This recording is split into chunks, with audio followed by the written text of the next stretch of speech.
Alright. That's actually hilarious, right there. What Beatrice did. Okay! Is everyone done reading? I think we can finally resume this game. What about the goats? Of course, they're all dead. I'll give you that. But keep in mind they used up half of your daily allotment of banished and dead. Understood. Then we are inside the main entrance to the fortress. Can you describe the surroundings? It's an octagon great hall with many baroque decorations and tapestries. Beside the one you entered from, there are 3 wooden doors in front. Jessica, who has the highest listen score, can hear something coming from the one on the left. Okay.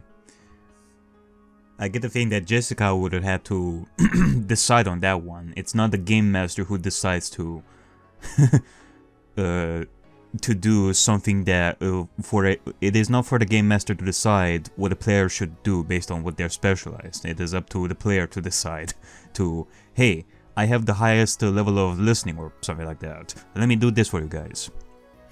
I tell everyone about that. And then I go near the door and I try to listen more carefully while checking for traps. You find nothing out of the ordinary. The door isn't locked, and you can clearly distinguish the echoes of a man's scream. Oh god. I recognize those screams from everywhere. The same way that Sayaka Ohara's voice is recognizable from anywhere in Miki Ito's, so are Balor's screams. It's not Daisuke Ono specifically, like his voice in general, but the screams. Looks like someone's in trouble in there. What do we do? We should go there ASAP. It might be someone in need of our help. Sure, why not? Let's go and check. There's a long corridor behind the door, and then a set of stairs going deep into the underground. The screams become louder and louder with each step you take going down. You can now understand that there's a man calling for help, and swearing. Ooh, the swearing. We must hurry. I'd rather not. It could be a trap. I want to go down at a normal pace, keeping a lookout for any kind of strange device. You know, with all this talk of like secret messages being sent to everyone and the backstory of Balor's, I wonder if in the end Balor and Beatrice are actually going to be working together. Because, I mean, not only because it would be fun, but also I think that this D&D fan game was written and released like after episode 5, right? Which I guess you could make an argument that at this point there will be a high demand for Beatrice and Balor shipping like more and more, and thus you would see them work together. I mean, they do end up getting together by the end of the story, so... I agree. Plus, I doubt that the man screaming is in any immediate danger. You know for damn sure that Ariakey is thinking that it's Balor who is screaming, so... She's taking her sweet time. It's not necessary for us to help the screaming man. As far as Ariakey is thinking. Oh... And what makes you think so? Judging from the fact that we are going underground, it's quite probable that we are approaching this castle's dungeon. In other words, the prisons. The man screaming is probably a prisoner asking for help. He might have been there for a while, so a few minutes won't make any difference. In this game, dungeons are usually filled with dangerous creatures. He could be a fellow adventurer fighting his way to Beatrice through a horde of monsters. Not in this case. This is a castle. The main boss is most definitely in the front room in a higher place. That means her minions are more likely to be found on the way up. Alright. Fair enough. Not bad.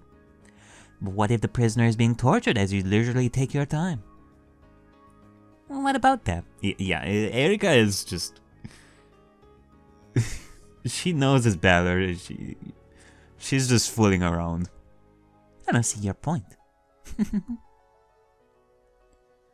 Well, regardless of Erika's total lack of humanity, I still think we should take a great care. I don't like this. Alright, I understand. But let us not waste any more time.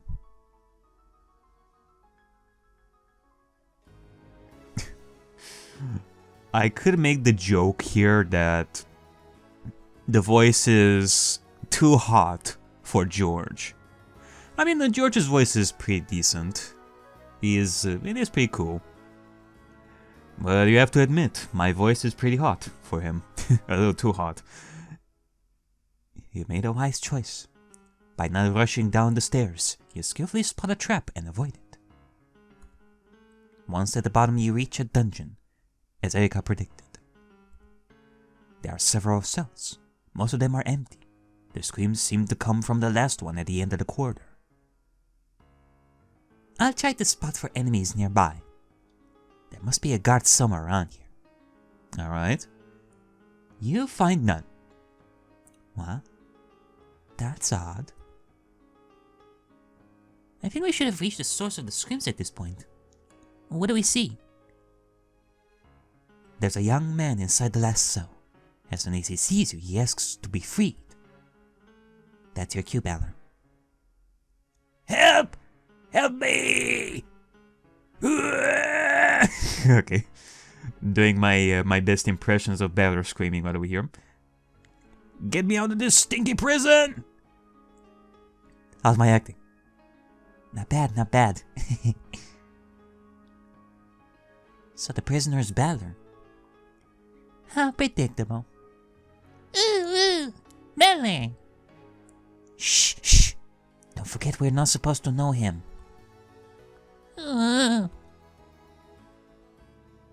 Who are you, stranger? Why are you trapped in this prison? How did he get here? My name is Batora. I'm a fighter, an adventurer. I was in the middle of one of my many quests, and I found myself passing through the enchanted forest. That's where a group of beasts, commanded by the evil witch Beatrice, curse her name, surrounded me and took me captive. After that, I've been kept shut in this prison only to be released whenever the witch wished to play her sadistic games with me. Oh, don't you show tears. You know that you enjoyed those sessions. Eventually, I know that at first it can be a bit intimidating to be in a BDSM session, but you know, it's an acquired taste. She did a lot of nasty stuff to me and my body. What kind of nasty stuff? Can you describe some of those stuff? Can you describe some of these moments so that I can have some material for the wedding? Lo and behold, this is where Erika got her material for the wedding. Like, when she was putting the ring on Balor and thinking of all this stuff that she would do to him. What? What do you mean? Of course, I've been tortured and... let me check. Yeah, she humiliated me by stripping me naked. And then she... okay, Beatrice totally wrote this backstory with a certain purpose of making Balor feel embarrassed. Like, how much of these scenarios have been... Oh my god, imagine like the stories that Beatrice wrote in her spare time. Like, not just like the murder mysteries that she wrote, but like the spicy romantic stories that she wrote with Balor. Both in like the most sweet, innocent kinds, and eventually the more disgusting, well, not disgusting, but rough, like punishment kinda romance for Balor. I mean, you gotta keep in mind, Beatrice also read books, like a lot. Imagine the level of skill to write such stories. And then she used me as a footrest. She put a dog collar around my neck and she made me kiss her ass. You know, Balor, there are like millions of people out there that would die to be in your place. I see. That kind of nasty stuff. What the hell are you implying by that? By the way, you're still naked. Eh? So... But this is an underground prison, without any window. There shouldn't be enough light. Delanor's counter-shimmering glow banishes the darkness and Balor's nudity is exposed. All in full glory. Ah! Stop it! Turn it off! Turn that damn thing off! Damn it! Come on, don't be so shy. Let's see how big is your charisma score. Maria wants to see that too. Maria, no! Stop it! That's not funny! That's not funny at all! Zen dameda! Get me out of this cell and stop messing with me! Zen dameda! Lo and behold, whenever Balor gets embarrassed like this, she keeps repeating Zen dameda. Even though it makes no sense in this context. Okay. Give me just a few seconds and I'll pick this lock. Jessica successfully opens the lock, setting Balor free. Balor's stuff is stored in a chest nearby. Good. I'll just equip my armor at once. This joke has gone too far. By the way, in the commotion, we forgot to introduce ourselves. My name is George, and these are Jessica, Maria, Delanor, and Ariakey. We're a group of adventurers sent by King Zauch Hiromir in order to seize the witch of this castle and put an end to her evil plans. Would you care to join us in our noble quest? Of course I will! I have a few scores to settle with her. Oh. The tables are turning. The chessboard is spinning right now. Like, Beatrice did all this erotic stuff to Balor, and now it's time for the opposite. Hey, you should have asked our opinion before inviting him. We know nothing about him. That is true. But then again, he is a prisoner. Like, would you have any reason to suspect someone like him? Not really. Why do you bother? He was already decided since the beginning that he would join. He seems trustworthy. Whatever. Like, yeah, I can understand the idea. Again, I myself am metagaming right over here and thinking, who knows, maybe Balor and Jessica are working together and this is a trap and such, but I'm not allowed to think that. If I am to think that, there has to be some evidence behind it, like some reasoning for why I should do this. Like, for example, maybe Balor is gonna do something suspicious, like, soon enough. And then I can, like, if I were a player, I would just go to them and say, hey, Balor did this suspicious thing. Is that normal? Should we be worried about that? That's the only time when we could do that. Otherwise, that's a no-no. Let's speed things up a little. Wow, now that I'm thinking about it, it really feels like a murder mystery kind of scenario. Like, in order to make your stance on something suspicious, you need the evidence. Otherwise, you cannot just spill your random thoughts like that, because that would be metagaming in this case. Whereas for detective fiction, it would be like baseless conjecture or baseless theory. Let's speed up things a little. Something that I'm the most experienced in. Yeah. There's nothing more to see in this place, so let's just say you backtrack to the Great Hall. There are still 2 unopened doors, one to the right and one at the center. Let's go directly for the center door. That should probably lead to wherever Beatrice is, but maybe we should explore the right path. Why so? That's one of the unwritten rules of the role-playing games. The path that strays from the main road leads to a secret chest. Jeez, I don't care. Let's move on. No. I do have to agree with George. Not just D&D, but video games in general. Bonus experience, you know. But then again, you know, when it comes to D&D, when you fight, things are a little bit more, you know, dangerous and such. Like, you never know if through that door, like, the other door, you would have something that will lead you to a total TPK. Yes, I know what TPK is. You guys should be proud of me. Like, D&D's, depending on the game master, D&D games can be quite dangerous. Because in a video game, you can just reset whenever you die, but in a D&D game, you die once and then you don't just come back, like, at all. So, yeah.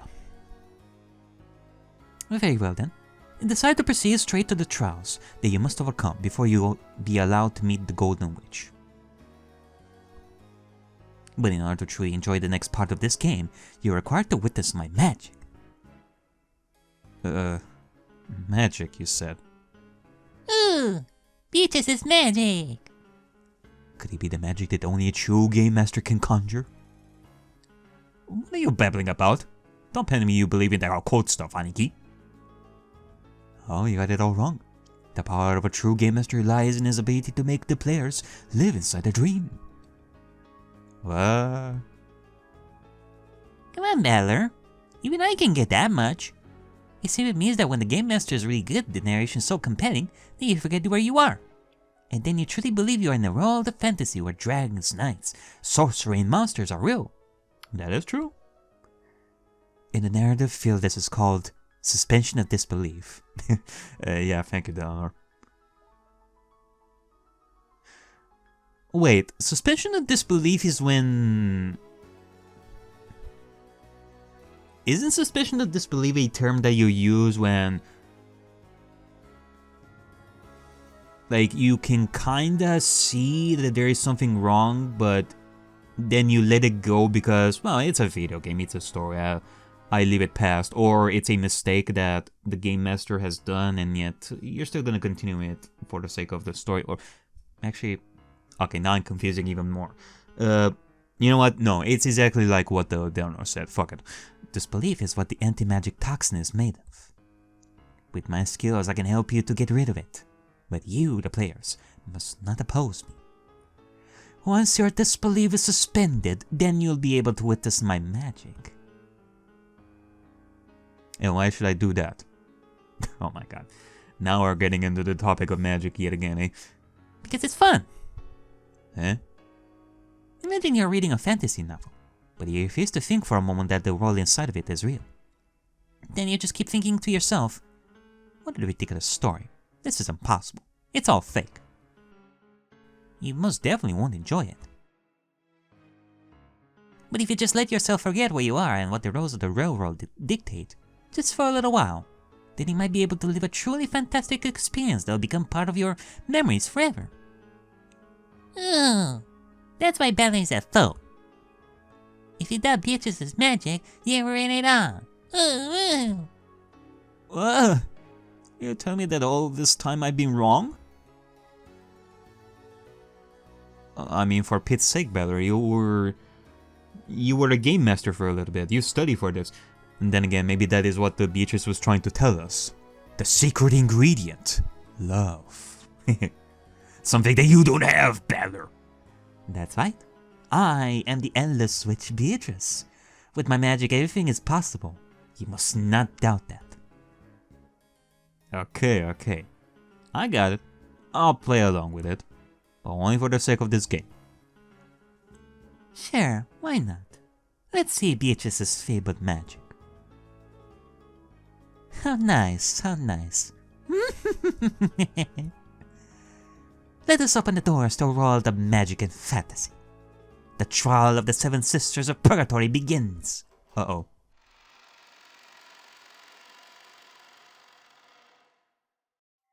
I'm gonna be fighting all the 7 sisters here. Ooh! The armor. What is this place? We're inside the game boat. George and his monk robes. Actually, now that I'm thinking about it, how many of us are here? You have Bella, George, Maria, Jessica, in the main 4. Delano and Erica. Okay, well that's 6. Okay. I was thinking because we're gonna be... I assumed that we're gonna be fighting like the 7 sisters, and I was thinking that maybe each player is gonna take on 1 stake.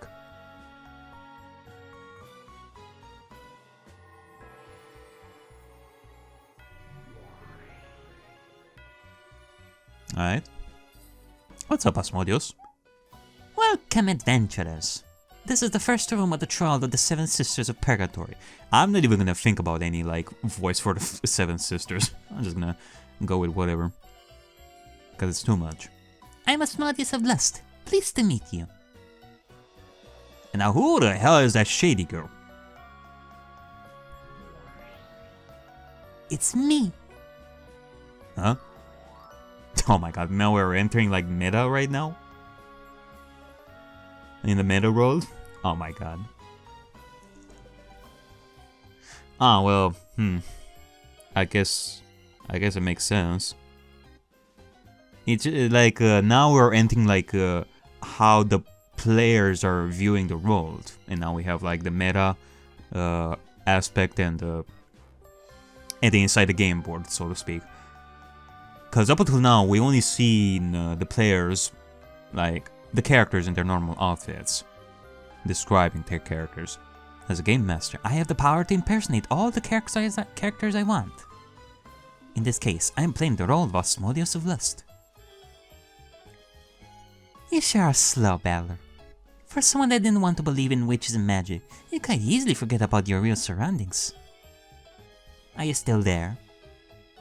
My bad, my bad. I'm coming right now. Okay, well, let's see what the outfit Erica is gonna wear. Ooh. That's adorable. Oh my god, now I wanna see Erica in that outfit and like the PS3 sprites. I find it funny that you're so surprised, Balor. Just a while ago when you had that argument with Delnor, didn't you feel as if you were having a fierce battle against her? This isn't much different. That's right. When I'm in the heat of a discussion, I totally lose control. And I can almost hear Dread of the Grave playing in the background.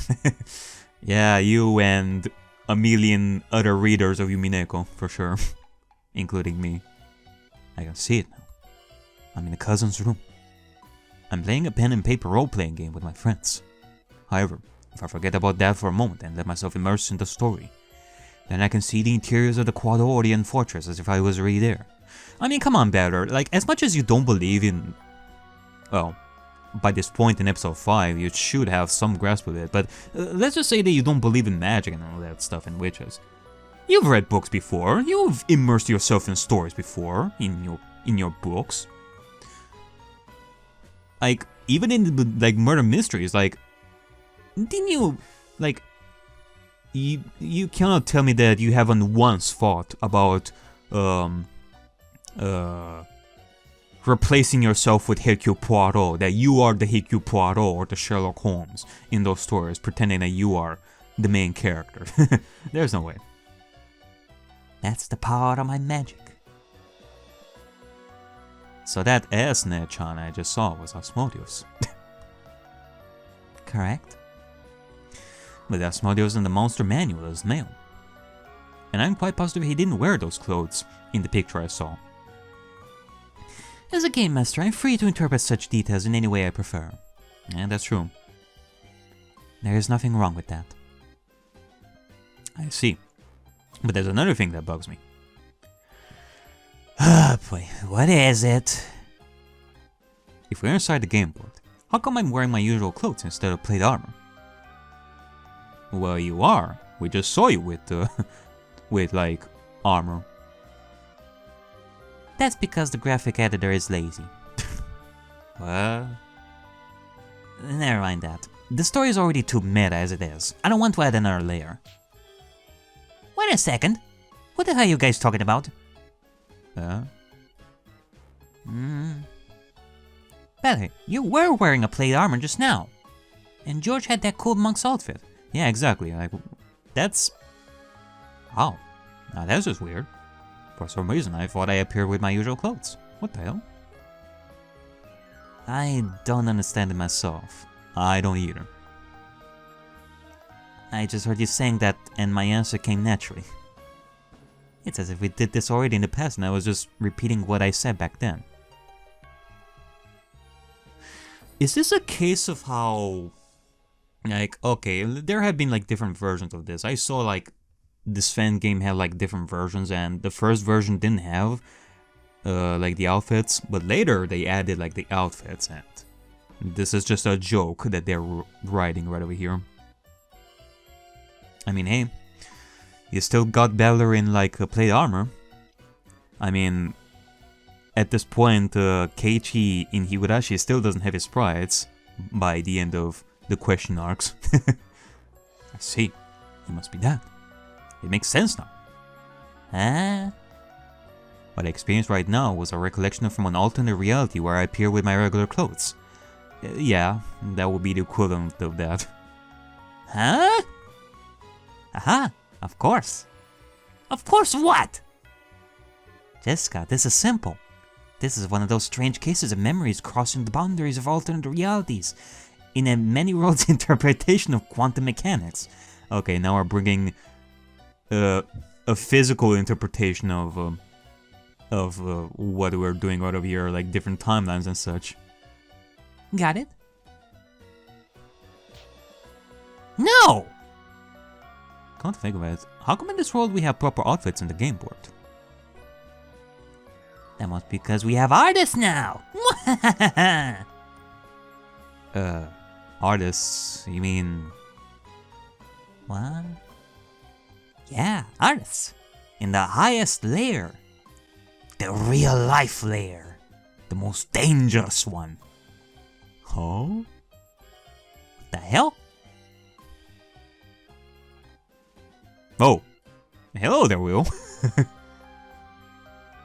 Don't think too hard about it. You'll just get a headache.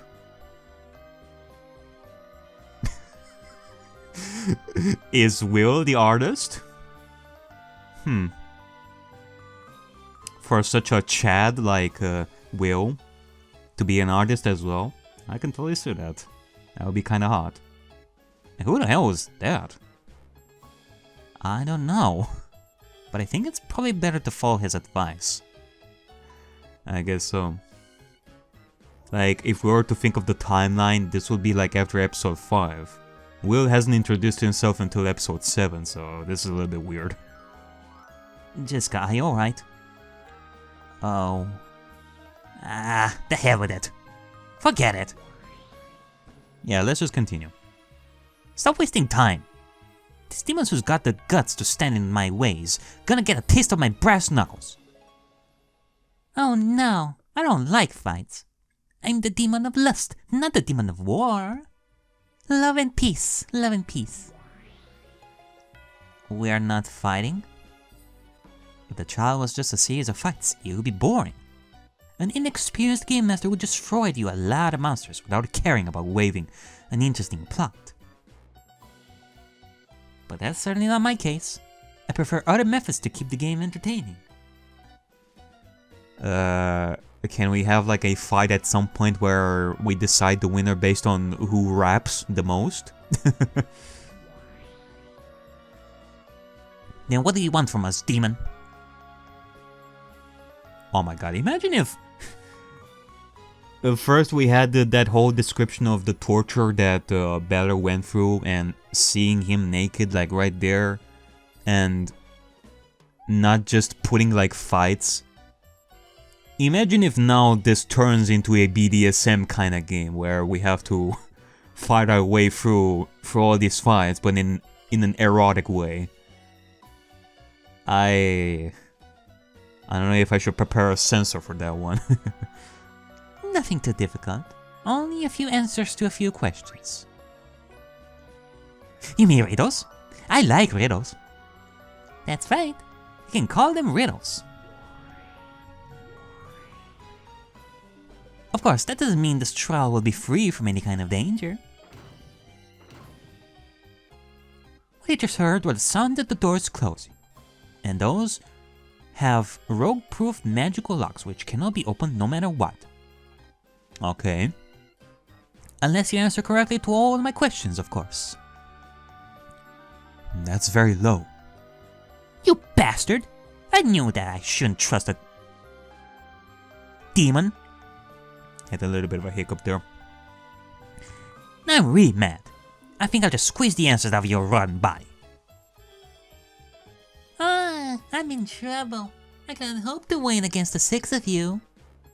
But can you defeat me before you drown in the water? Water? What water? Uh-oh. This place is gonna be filled with water. That water. Damn you! Come back here, coward! This trial is a lot less peaceful than you made it look like in the beginning. How much time till the water reaches the top? About 5 minutes. Damn it. And it doesn't end here. You're only allowed to give 4 wrong answers. If the number of wrong answers reaches 5, you're all dead. Good. I don't mind if the challenge gets a little spiced up. In any case, I'm not really concerned. There is no riddle that I can't solve. Even if you shorten the time to 1 minute, even if you threaten to kill us should we give a single wrong answer, I'd still be confident in my victory. The fuck is that? What the hell is that? Ah, sorry. It's the wrong answers counter. Let me reset it.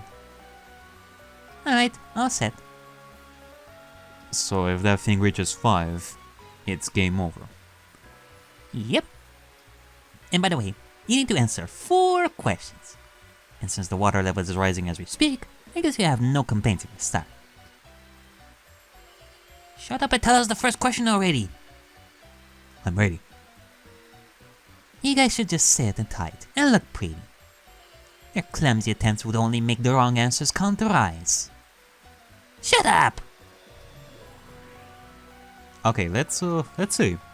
Okay, are you ready? Here comes the first question. How do you put a giraffe into a chest? How do you put a giraffe into a chest?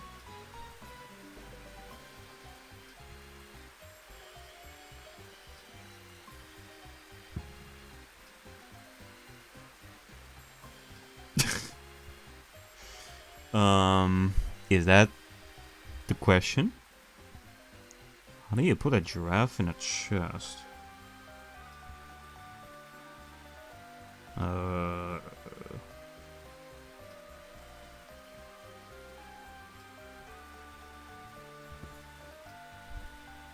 Yep. How do you put a giraffe into a chest? I see. This is a trick question. It has the appearance of a completely inane and ridiculous problem, but it actually requires a high level of intellect and problem-solving capacity.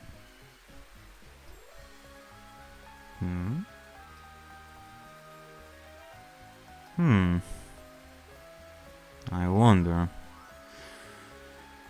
'Cause maybe it's not something physical, but rather something...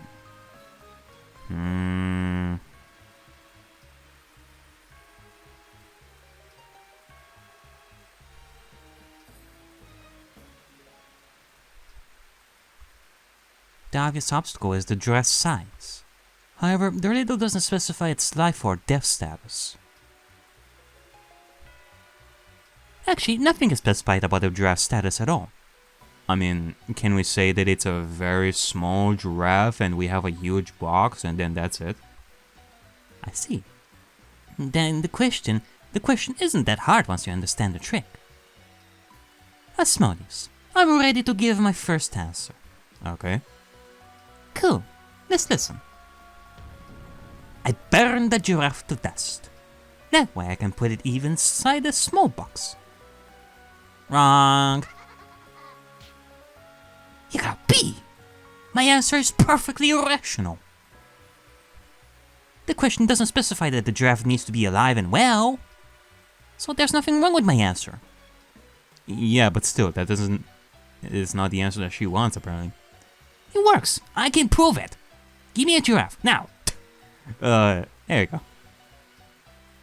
Maybe the giraffe doesn't qualify as a giraffe anymore if he becomes a heap of dust. I guess that's true. I guess putting it through a meat mincer or squeezing it under the road roller wouldn't work either. Road roller? Oh god. Shh, don't say that word aloud, otherwise you're gonna wake up Dio. Road roller! Stop hurting the giraffe! Maya is right. This is a trial at the demon of lust.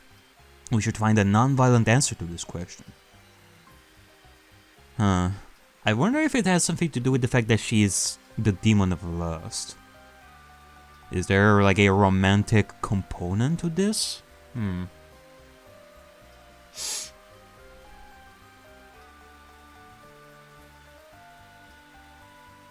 Actually, who is the one who wrote, like, the Fangame?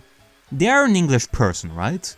Because, okay, obviously Umineko was written by Ryukishi, he's Japanese, so the original intent would be that if there was such a word game, it would be a Japanese word game, which I wouldn't be able to understand. Unless you translate it into a completely different trick question that would make sense for an English person to offer like an English answer to that word game. So maybe it's similar here. There is a word game component to this. It's alright. I might have underestimated the difficulty of this riddle. But I won't fail another time. If burning the giraffe didn't work, then... Oh, yes, it's easy. You open the chest, put in the giraffe, and close the chest. Don't do that! Now I get another wrong answer. Correct. What? The question didn't specify the chest size, nor the... That was my answer! Oh my fucking god, Oh my god, yeah, I did mention that, like, and it doesn't specify the answer, like, the size. We could have, like, a small giraffe and then a big box. Easy peasy. That was my answer. How is that different from my explanation? The answer was needlessly complicated and lacked love. This is...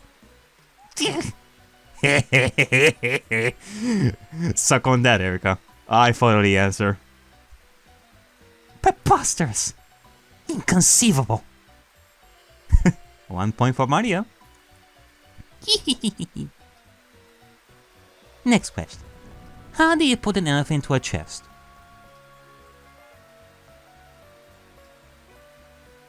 There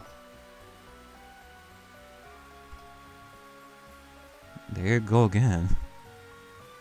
That's practically the same question as before.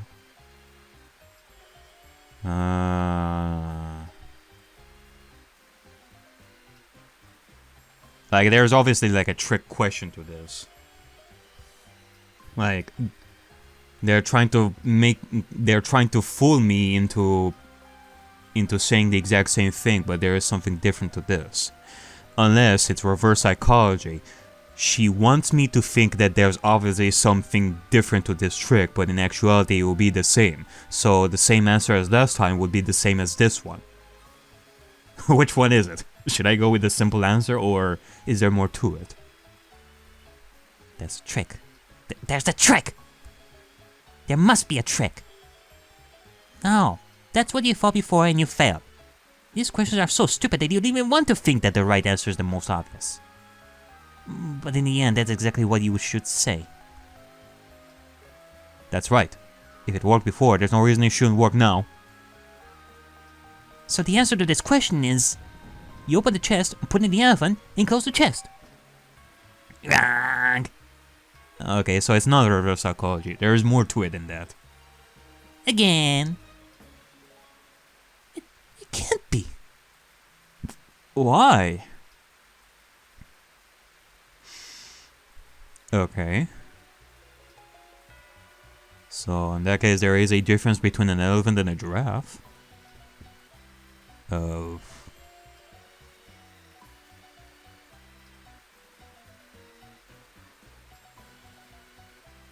What? Why doesn't work this time? I told you so. There was a trick, I knew it. You show where I dance.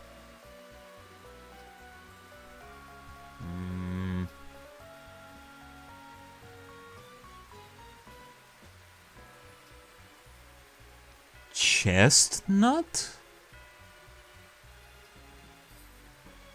Wait, isn't there like a thing where elephants like peanuts and chestnuts, maybe? How do you put a elephant inside a chest? Chestnut, maybe? Well, I mean, peanuts and chestnuts are not really the same thing, but it kind of makes me think that elephants would eat that as well. Elephants, like, where is this coming from? Like, elephants liking peanuts. I saw that from cartoons, but like, in that sense, would you say that the chest in this case is food?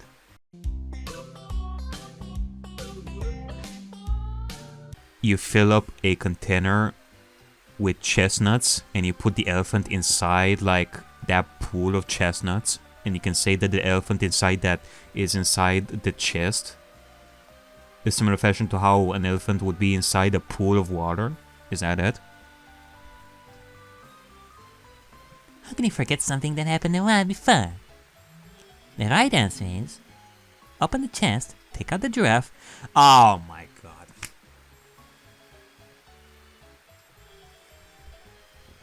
Oh. That was indeed the trick. The trick was that this question connects to the first question. The giraffe is still inside that chest. So we had to take that giraffe and then put this elephant inside that same chest. Correct. It makes no sense. If the sizes are not specified, why is that you can't put both the elephant and the giraffe inside the chest? Why? Actually, why does it have to be the same chest in the first place? Why? Next question. Why? The Lion King is hosting an animal conference. All the animals attend, except one. Okay, you know what? I can see that Beatrice made these riddles with Maria in mind. So, and we know that Maria has the most amount of love. So, yeah. Which animal does not attend?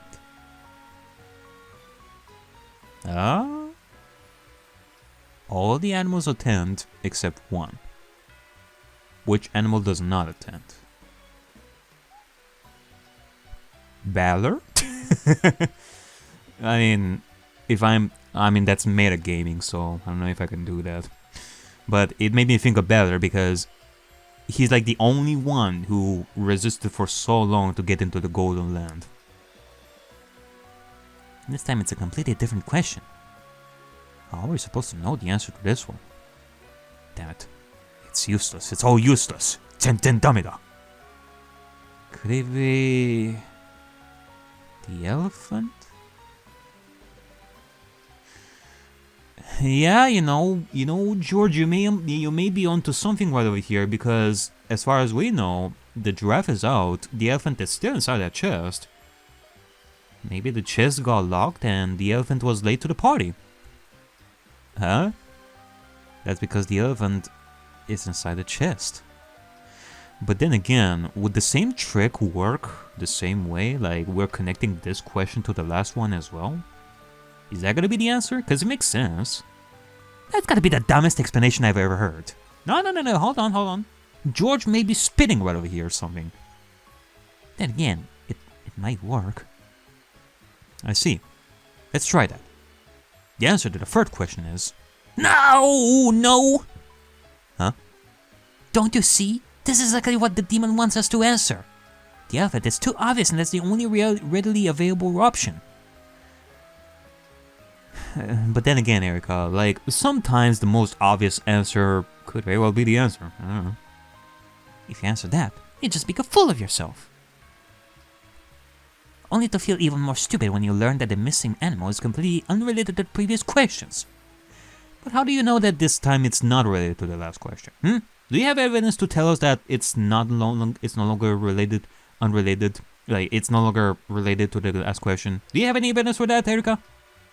Then how the hell am I supposed to know which one is right? It's probably something completely stupid, like a pun. An animal whose name implies he cannot attend the meeting or something. The gorilla? Because, you know, there is that argument of who would be the king of the animals between the lion and the gorilla, or something like that. Huh? I mean, once you have this battle between the lion and the gorilla and the winner is decided to be the lion, that they are the new king, would the gorilla really attend the party / the meeting of the Lion King? I don't know. I feel like that gorilla would be embarrassed about themselves. Ah, I see. In that case, the missing animal can only be that one. Asmodeus, this is my answer. The missing animal is the dingo? Because it didn't go. How about that? Wrong. No way. I was so sure about that one. That was too dumb even for this dumb trial. I mean, might as well just let Maria answer all of these. Maria knows the answer. Then say it quick. No! I can't be defeated in a riddle contest. Not by Maria. Not by this stupid brat. Lo and behold, Beatrice wrote this trial with that fight between Erika and Maria in mind. You know how Erika decided to beat the ever-living crap out of Maria? Like, in episode 5? This is revenge for that. Like, Maria is the winner of this. I must at least tie. At least a tie. There's no time for that. Come on, Maria, say it. The missing animal is the elephant. Okay, so we are going with the last connection. No! Yes!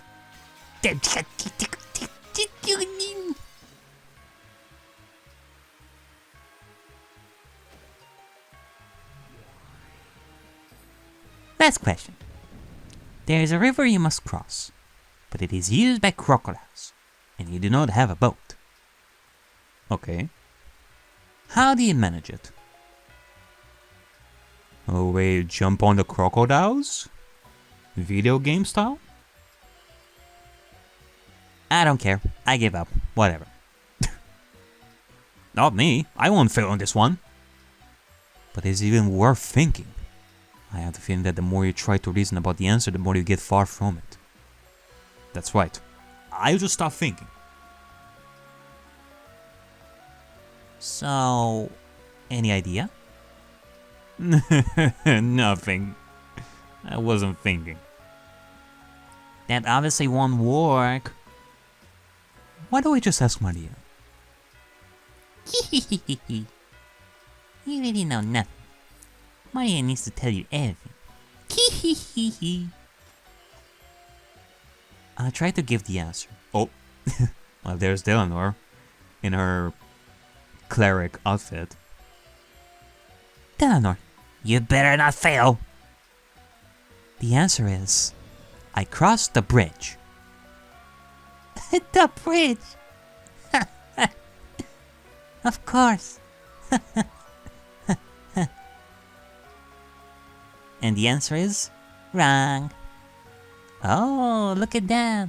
It says you can afford to make any more mistakes. And the time is running out. Ha! Ha! Ha! You suck. You're just a stupid doll without a brain. Shame on. Shame on. Shut the hell up. Poor Delnor. The water level has almost reached the top. We're running out of time. Maria, please. We're counting on you. Alright, well, let's see. Is it gonna be my answer? Can we jump on the crocodiles? I mean, just because they're crocodiles, it doesn't necessarily, like, on first glance you would think that, oh, the crocodiles, they are dangerous. Like, if you get like near them, they're gonna munch on you. But we don't know that. We don't know if they're evil crocodiles or such. They could be good crocodiles. Maybe they can make like a pathway for us to cross. Are you really that dumb? Can't you see the obvious answer? You just need to jump in the river and swim to the other side.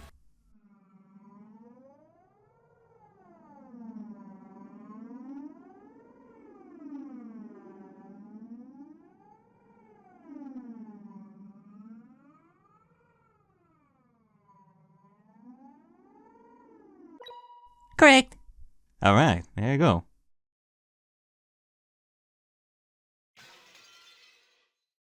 That's it. This is the last straw. This is ridiculous, preposterous, nonsensical, ludicrous, foolish, irrational, asinine, unacceptable. Do you really expect me to buy that? I mean, you know, I was half right. I was thinking maybe they're good crocodiles. Like, either they make like a pathway for us to cross the bridge, or just simply swim there. Easy as that. You gotta think like a child, Ariakey. Which, you know, it's surprising because you act like a child most of the time, so it should be easy for you. You really think that I can believe that this worthless, pathetic, obscene... Okay, I'm spitting a little too much right over here. I'm getting a little too much into Ariakey's character right over here. Like, I'm spitting like so much.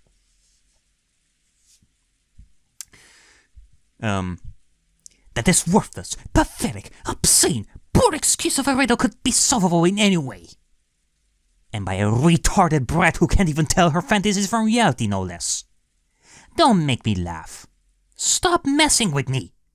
Give it a rest already. I could have given that the benefit of the doubt. If she only got 1 or 2 correct answers by chance. But all 4 of them, and without any error too? Are you freaking kidding me? This was a fraud, a sham, a cajolery, a chicanery, a disgusting deceit. Show me that piece of paper that Beatrice gave you before. You must have all the answers to those stupid questions. You cannot take it. Only Maria can read it. It's a secret. Give me that. I can't. Give me that thing. Give me that thing, I said. Whoa. Give it a rest, Ariakey. Maria is only a kid. Plus, she's totally right. You cannot read her secret message.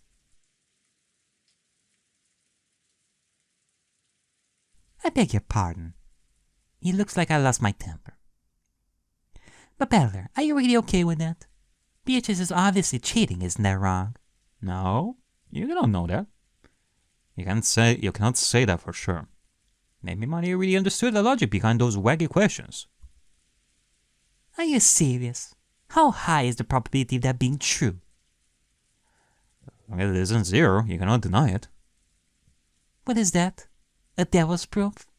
You sure are hopeless. My, there's no need to be such a sore loser. Sore loser, you said? Am I wrong?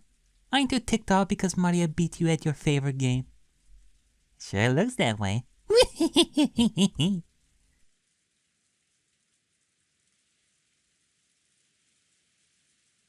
This must have been just a sad misunderstanding. I wonder how you got that impression. Well, it looks like we both misunderstood each other. But now everything has been clarified and the game can resume. Yeah, let's just continue on. This is the usual Ariakey just making a fuss about everything when she doesn't get her win. Sure, go on. Wait a second. Before that, I want to know why Maria's answer to the last question was correct. She said you just need to jump in the river and swim to the other side. But what about the crocodiles? The crocodiles are not a problem. How come? The only animal that didn't attend the Lion King's meeting was the elephant. So all the crocodiles went there. Of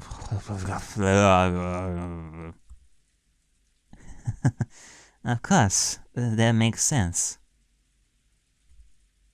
The hell? By giving the correct answer to the last question, you unlock the doors, and the water quickly flows away. Asmodeus of Lust vanishes into thin air, and nothing blocks your path anymore. Without further ado, you fearlessly move forward to the next room.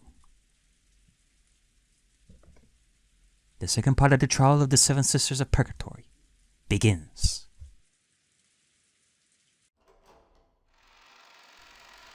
Alright.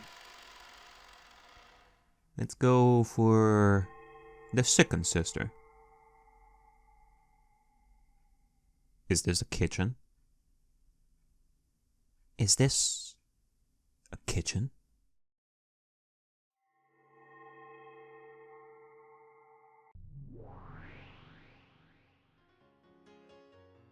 Welcome to my domain. I am Beelzebub of Gluttony. Pleased to meet you.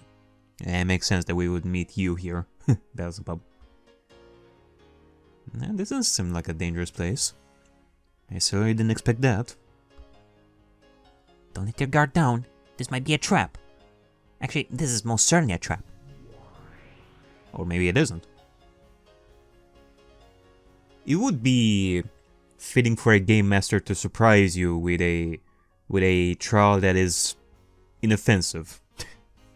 It's not even a trial in the first place, and you could just continue whatever. Would you like to eat the cake? I got a lot of delicious cakes here. Sure. I mean, no thanks. What is it now? A food eating contest? Can this trial get even more ridiculous than this? Are you sure you don't want the cake? They're so yummy. I'm fine, thank you. Miss Beelzebub, it is not my intention to be disrespectful, and I do appreciate your hospitality, but we're in the midst of an important quest and... Ooh, this cake is so good. If you like that, I also have cookies, pastries and candies. Every flavor and color, every shape and size. Ooh, this is the best place ever. Kya. Kya. Maria, don't eat that! Let her. We'll use her as a guinea pig. Of course. You monster! Okay, so... what do we do now? What do the cakes and pastries have to do with the trial? Nothing. Come again? How many spoons of sugar you like in your black tea? None. Milk? No, I like it straight. Wait a second. When did I say that I wanted to drink tea? Can you please cut the crap and tell us what this trial entails? Sure thing. I just thought you wanted to eat some food before that. You can have a fight with an empty stomach, right? Amen to that, sis. I see. So this time we fight for real. Oh, no. I was just saying. Like in a figurative speech, you know. Then what do we need to do? I get more of those pumpkin marshmallows? Sure. You can find them inside that closet to the left. Is the point of this trial trying to make you spit out what's the point of this trial? Because it's sure proving itself to be quite challenging. Okay, I'll tell you now. Alright. Sweets are sucrose-rich foods, which is most important for the production of energy in the brain cells. That's why I suggest that you eat a lot of sweets before starting the trial.